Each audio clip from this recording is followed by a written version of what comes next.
Assalomu alaykum aziz yurtdoshlar, obunachilar, Tojikiston vinograt obunachilari, O'zbekiston yurtdoshlar, vatandoshlar, Tojikistondagi yurtdoshlar, vatandoshlar va meni kanalimni ko'rib borayotgan obunachilar. Ya'ni shohona uzumni sizlarga yana Rizamat ota u boshqa Rizamat deb nom qo'yilgan bu uzumda. Buni qarovi va xomtogi kamroq.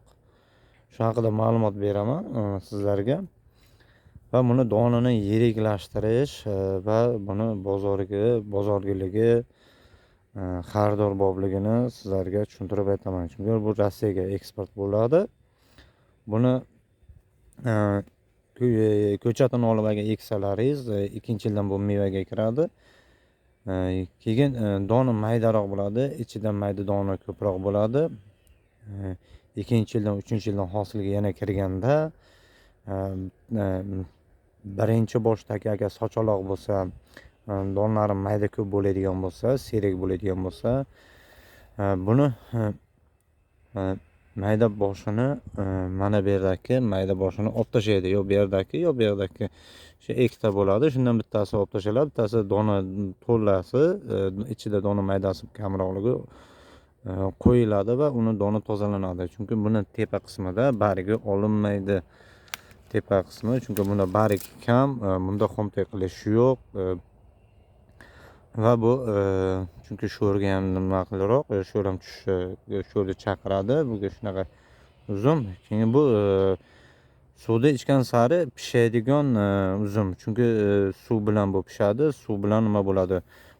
Boshqa uzumlardan qaraganda buni tagi ko'proq namlik bo'lishi kerak va donlari yirik bo'lishi kerak. Mana bunaqa mayda donlarni ko'ryapsizlar. Mana shunaqa mayda donlari bor. Shuni vaqtida olinmagan va mana donlari yirik bo'lmagan va bunda kaliy yetishmovchilik bor. Kaliy berish kerak.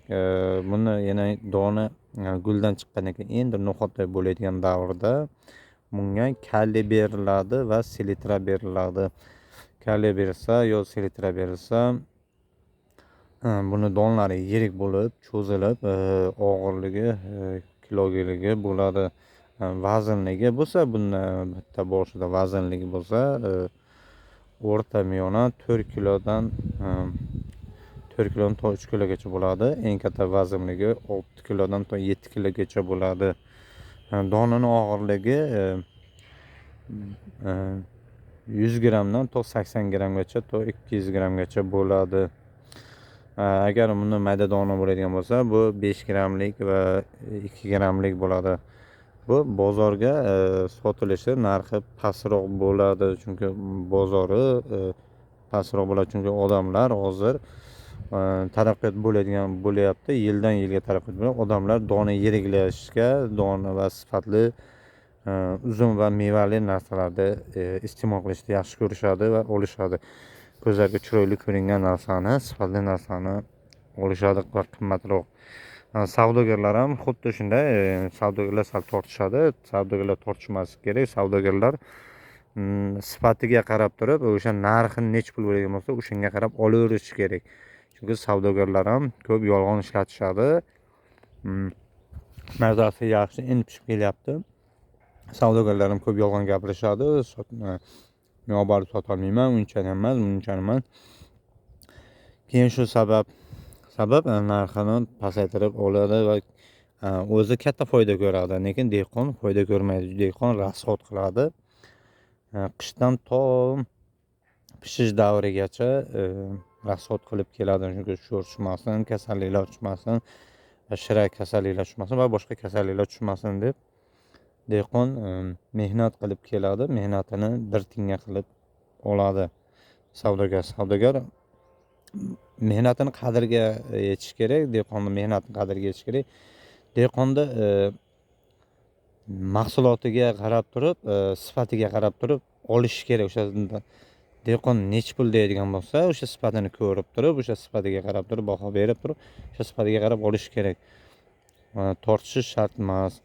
Agarki dona mana bunaqa yirik bo'ladigan bo'lsa, bundan ham yirik, bundan ham katta yirik bo'ladigan bo'lsa, boshi yirik dehqon, bir xil dehqon yo boshi yirik sifatli uzumni olib chiqadi.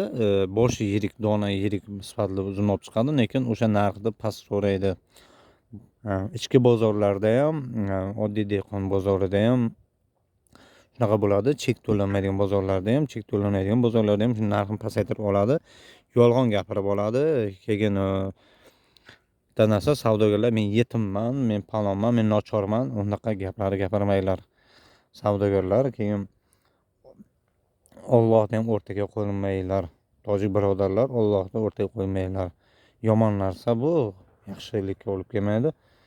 Mana shu uzumni mana yirik qilish, chunki xonadoningizda agar shoxon bo'lsa, donani mayda donini olib tashlasangiz, bir boshli qilsangiz, mayda doni ko'p bo'ladigan uzum boshi bo'lsa, shuni olib tashlaysiz-da, doni kattalari ko'pini qo'yib qo'yasiz va mayda donlarni tozalaysiz. Bu qaysi davrda bo'ladi? Bu где-то bir oydan keyin, dona yirik bo'lgandan keyin donani tozalash boshlanadi. Bu dona yirik bo'lish davrida, changlanishdan dona yirik bo'lish davrida 30 kun, 32 kun, 35 kun, 38 kun davom etadi. Shoxonda xuddi shunday davom etadi, boshqa uzumlarda ham. Bu boshqa Husayn uzumlardan qaraganda bu suvni ko'p o'ziga qoqlaydi va mana bandida buqoq kasalligi tushmaydi. Husayn uzumlarida, Damsk uzumlarida buqoq tushadi va oqpara degan uzumlarda buqoq tushadi. Bunda buqoq tushishi yo'q.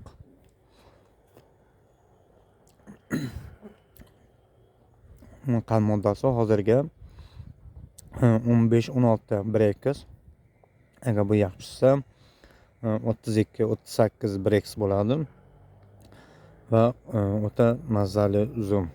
Agar ko'chatini aniq va sortini olmoqchi bo'lsangiz, aldanishni xohlamasangiz, aldanib qolishni xohlamasangiz, bozorlardan emas, bozorda ko'chat purishlaridan emas yo boshqalardan emas, bizlarga Tojikiston Vinograt kanaliga murojaat qilasiz, zakaz qilasiz. Zakaz orqali bizlar sizga ko'chatni tayyorlab qo'lingizga topshiramiz.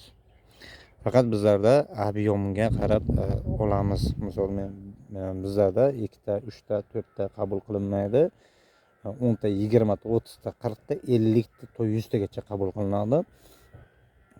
O'shanga qarab ob'yomni xudo xolasa 2020 da qabul qilamiz. Xudo xolasa 2020 ga mana shu shoxondan sizlarga ko'chatidan, sortidan tayyorlab beramiz. Salomat bo'linglar. Tashakkur. Azob obunachiman.